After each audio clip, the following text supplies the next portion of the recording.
Hello, my name is Danella Hogan and I'm the founder of Braided STEM, and today we're going to do the irradiated salt demonstration, my favorite physics demonstration of all time. For our demonstration today, you'll need your irradiated salt, either an electric griddle or a waffle iron with flat sides, or a pot or pan that you can warm up on a stove top. And remember, when you warm stuff up and make it hot, it can burn you, so be very careful.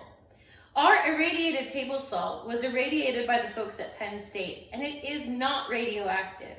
Irradiating table salt means that it has been exposed to gamma radiation from a cobalt-60 source. That doesn't make it radioactive, but what it does do is cause electrons in the crystal structure of the salt to absorb gamma radiation and move into charge disorders. And that has some interesting effects on the salt that we're going to observe today in this cool phenomenon. First, you'll need to open up your irradiated salt container. Be careful, don't spill it. If you do spill it, just wipe it up and dispose of it just like regular table salt, no big deal. First, make some observations about how this table salt that's been irradiated looks a little bit different from the table salt in your shaker. Make sure you write down those observations. Next, we want to heat up our electric griddle or waffle iron on high, or we want to warm up a pot or pan on a stovetop for about 5 minutes. Make sure it's pretty hot before you do your experiment. One way to test if it's hot enough is to just dump a little bit of irradiated salt in it and see if you see a change.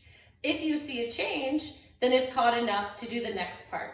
If you don't see it change quickly, then you might want to let your pot or your electric griddle warm up just a little bit more.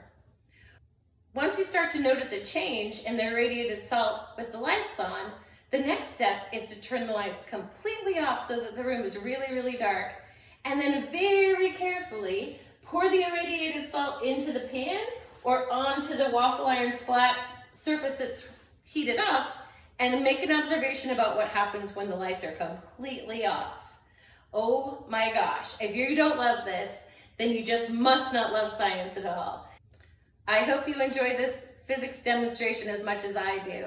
Look for a link in the description for an explanation of what's going on, but make sure you try it first.